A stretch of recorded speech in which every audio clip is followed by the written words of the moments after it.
दिशा classes Gopalganj में आपका स्वागत है। आज हम लोग 12th क्लास के काव्य खंड को पढ़ेंगे। पहला चैप्टर काव्य खंड का है कड़बक। आइए हम लोग पहले चैप्टर को समझते हैं। कड़बक के लेखक जो हैं मलिक मोहम्मद जायसी। ये कड़बक जो चैप्टर है, कविता है, इसे पद्मावत से लिया गया है, जिसके लेखक मलिक मोहम्मद जायसी हैं। इसके बारे में हम लोग समझते हैं। आज हम लोग कविता का हिंदी अर्थ समझेंगे, उसके बाद इसके क्वेश्चन आंसर को करेंगे। चलिए हम लोग सीधे चलते हैं। ये सभी चीज़ें जो है 2023 के लिए बहुत महत्वपूर्ण रहने वाली हैं। काव्य खंड से लगभग 15 से 16 नंबर का सवाल आता है, इसलिए इस पर ज़्यादा फोकस करेंगे। हम लोग चलते हैं। सबसे पहले यहाँ इस कविता का दिया गया है एक नयन। नयन का मतलब होता है आँख, यानी कि कवि लिखते हैं अपने कविता में कि एक नयन कवि मुहम्मद गुनी सोई विमोहा जेई कवि सुनी। एक नयन यानी कि लेखक कवि मलिक मोहम्मद जायसी एक आँख से ही थे, यानी उनका एक आँख नहीं था।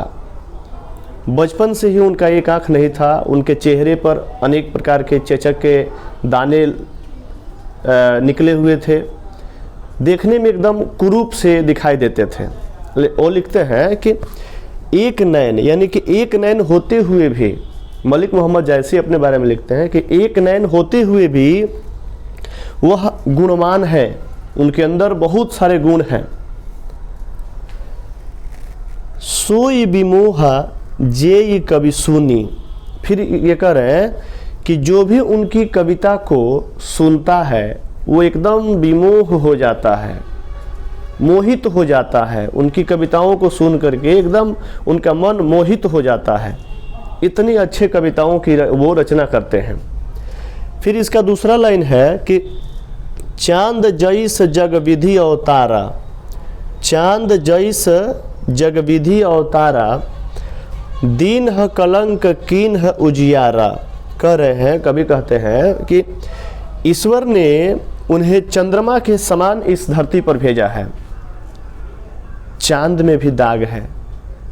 चांद इतना सुंदर है, देखने में कितना प्यारा है, ठंडा है, शीतल है, रात में निकलता है और इस जग को उजियार माने उजाला प्रकाशित कर देता है। लेकिन उस चांद में भी दाग है। मलिक मोहम्मद जायसी अपनी तुलना उस चांद से करते हैं कि ईश्वर ने जिस प्रकार इस चांद को बनाया है, इस संसार को चांद रोशनी देता है, उसी प्रकार ईश्वर ने मुझे भी इस धरती पर भेजा है। और यह जो है, वैसे ही कवि में भी कमी है, फिर भी चंद्रमा की तरह अपने काव्य की प्रकाश पूरे संसार में फैला रहे हैं। ये कवि लिखते हैं मलिक मोहम्मद जायसी कि जिस प्रकार चांद में भी दाग है, लेकिन चांद इस पूरे संसार को प्रकाशित किया हुआ है, उसी प्रकार मैं भी इस धरती पर आकर के अपने ज्ञान से, अपने गुण से इस पूरे संसार को प्रकाशित करने का काम कर रहा हूँ। तीसरा है इसमें कि जग सूझा एक नयनाहा उवा सुक अस नकथन माहा।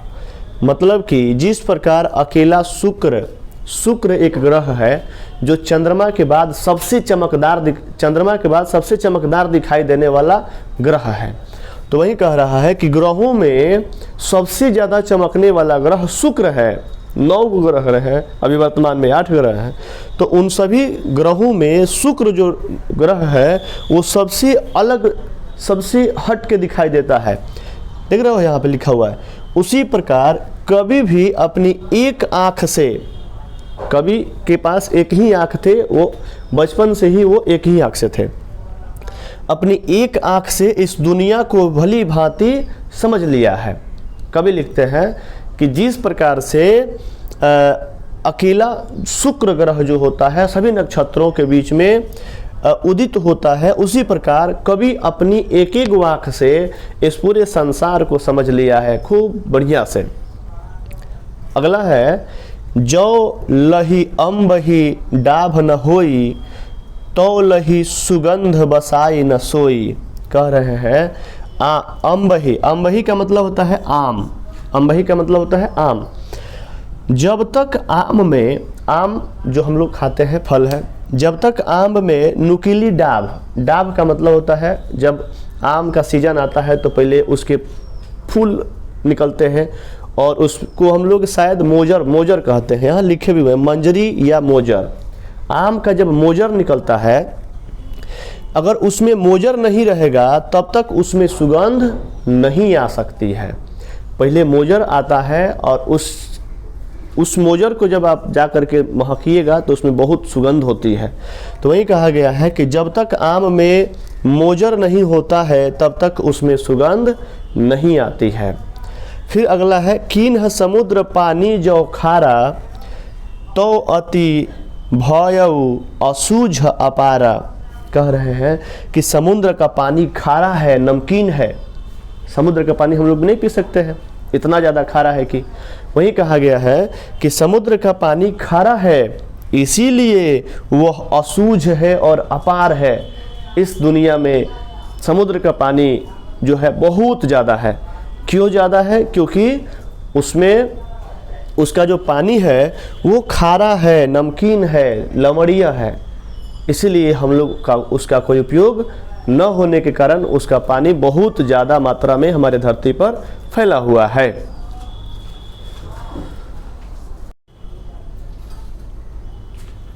आगे है कि जो सुमेरु त्रिशूल विनाशा। सुमेरु जो है एक पर्वत का नाम है, तो इस सुमेरु पर्वत को जब त्रिशूल से मारा गया तो वो सोने का हो गया। वहीं इसमें उल्लेख किया गया है, भा कंचन गिरी आग आकाशा। कहा गया है कि जब तक सुमेरु पर्वत को त्रिशूल से नष्ट नहीं किया गया तब तक वे सोने का नहीं हुआ। इसके बाद है कि जो लही घरी कलंक न परा, कांच होई नहीं कंचन करा। जो लही यानी कि जब तक घेरिया, लोहा गलाने वाला जो बर्तन होता है उसको घेरिया कहते हैं। जब तक घेरिया में सोने को गलाया नहीं जाता तब तक वह कच्ची धातु सोना नहीं होती। मान लीजिए कि कोई चीज़ें जो है खनिज पदार्थ पहाड़ पर्वत से निकाला जाता है, तो निकालने के बाद उसे छाना जाता है, साफ़ सफाई की जाती है, गलाया जाता है, तब जाकर के वो शुद्ध रूप में प्राप्त होता है। वही चीज़ें कही जा रही हैं कि जो लही घरी कलंक न परा, कांच होई नहीं कंचन करा। कंचन का मतलब होता है आप सोना, है ना, कांच का मतलब होता है कच्चा।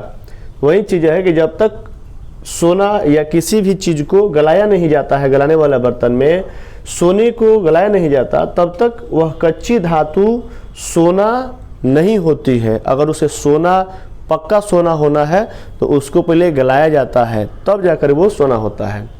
एक नैन जस दर्पण ओ ते ही निर्मल भाव, सब रूपवंत गहि मुख जो वही कई चाऊ। एक नैन का मतलब एक आँख होता है, आँख, नयन। ये कवि अपनी आँख की तुलना जो है दर्पण से कर रहे हैं, माने ऐनक, शीशा से कर रहे हैं। कह रहे हैं कि शीशा जिस तरह से साफ और स्वच्छ होता है वो आपको आपका असलियत दिखा देता है कि आप कितने रूपवान हैं, कितने सुंदर हैं। उसी तरह से मैं अपनी आँखों का उपयोग करके इस संसार को दिखा देता हूँ और देख लेता हूँ कि मैं इस संसार में किस लायक हूँ। वही कह रहे हैं कि एक नैन के होते हुए भी दर्पण की तरह निर्मल और स्वच्छ भाव वाले हैं हम। कवि कह रहे हैं कि एक भाव में रहने वाले हैं हम, स्वच्छ और निर्मल। इनकी इसी गुण की वजह से कवि के बारे में कहा गया है कि कवि के इसी गुण की वजह से बड़े बड़े रूपवान लोग जो होते हैं, सुंदर सुंदर जो लोग होते हैं, वो उनके पास आते हैं और उनके चरण पकड़ लेते हैं उन्हीं सभी गुणों के कारण, और उनके मुंह की ओर ताकने लगते हैं, देखने लगते हैं। यहाँ लिखा गया है वो कुछ पाने की इच्छा के लिए अनेक उनके मुख की तरफ ताकने लगते हैं, उनके पैर। आगे है इसमें कि इसका दूसरा खंड है, इसमें 2 खंड दिए गए थे कड़बक में। 2 खंड में से पहला खंड आपको समझ में आ गया होगा। अब हम लोग चलते हैं दूसरे खंड पे। दूसरा खंड में पहला कविता का जो है यहाँ लिखा गया है कि मोहम्मद कवि यह जोरी सुनावा। मलिक मोहम्मद जायसी जो है, ये पहला जो खंड है कविता का वो अपने बारे में लिखते हैं और दूसरा खंड में उस राजा और रानी के बारे में लिखते हैं। पद्मावत एक ग्रंथ है, उसी पद्मावत से इस कड़बक को लिया गया है जिसके लेखक मलिक मोहम्मद जायसी थे। यहाँ पर जो है राजा रतन सेन की पत्नी पद्मावती के बारे में और अलाउद्दीन खिलजी के बारे में उल्लेख किया गया है। आइए हम लोग समझते हैं इसको बारी बारी से।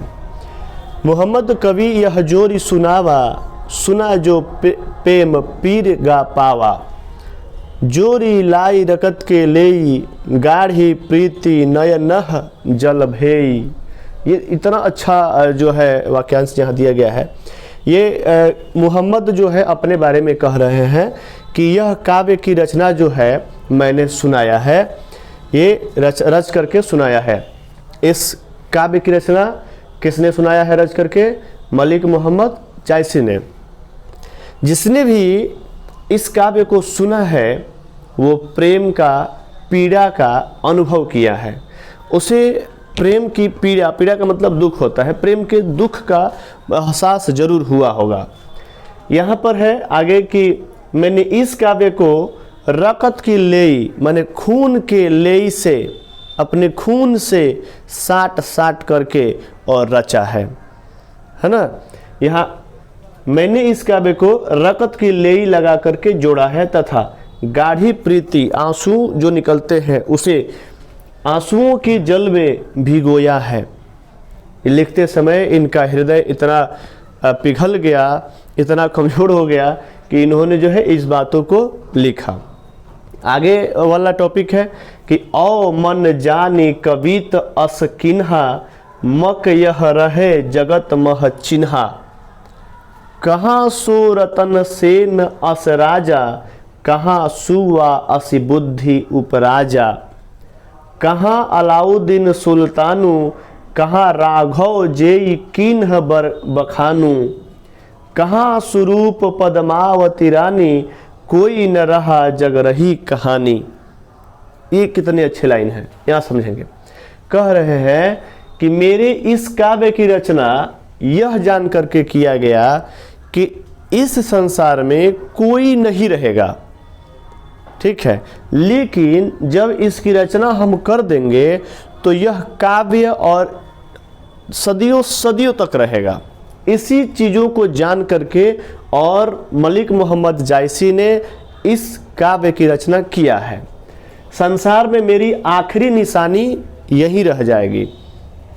अब न वो राजा रतन सिंह रहे हैं, या लिखा हुआ है कि कहाँ सो रतन सेन अस राजा, माने अब राजा रतन सेन भी नहीं है, मर गए हैं, है ना। कहाँ सुवा असि बुद्धि उपराजा, उनके यहाँ एक सुगा भी रहता था, वो भी नहीं है, जो बहुत होशियार था, बुद्धिमान था, वो बातें भी करता था। तो वो सुगा भी जो है, जो बुद्धिमान सुगा था, वो भी अब उनके यहाँ पर नहीं है। और नहीं अलाउद्दीन सुल्तान है, अलाउद्दीन सुल्तान भी अब नहीं है। राघव जय किन्ह बखानु, जो इन सभी चीज़ों का बखान जो करते थे, वो भी अब नहीं रहे हैं, वो भी अब नहीं रहे हैं।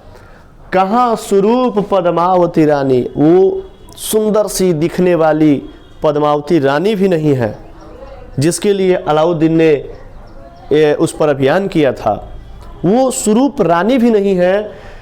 कोई न रहा अब इस संसार में, वहाँ जितना लिखा गया है उसमें कोई नहीं है, तो बचा कौन? कहानी।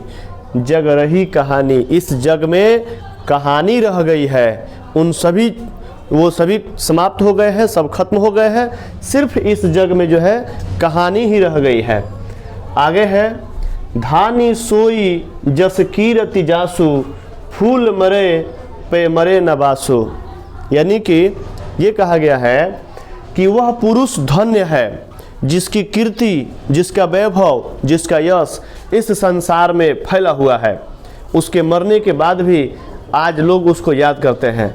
वही बातें यहाँ लिख रहे हैं कि वह पुरुष धन्य है जिसकी कीर्ति और प्रतिष्ठा इस संसार में है।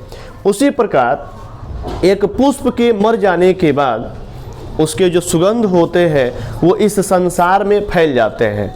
इसलिए अपने आप को गुणवान जरूर बनाना चाहिए, गलत कर्मों से बचना चाहिए। कोई न जगत जस बेचा, केई न लीन है जस मोल, जो यह पढ़ कहानी हम सवेरे दुई बोल। यहाँ इसके बारे में कहा गया है कि इस संसार में यश को यानी कि नाम को न खरीदा जा सकता है और न ही बेचा जा सकता है। इस संसार में अगर आपको अपना यश फैलाना है तो अच्छे अच्छे कर्म करने पड़ेंगे। आप किसी की अच्छाई को खरीद नहीं सकते हैं, न ही किसी की अच्छाई को आप बेच सकते हैं। इसलिए यहाँ कहा गया है कि आप किसी के भी अच्छाई को, यश को न खरीद सकते हैं न ही बेच सकते हैं। जो यह पढ़ेगा यहाँ पर लेखक लिखते हैं कि इस कहानी को जो भी लोग पढ़ें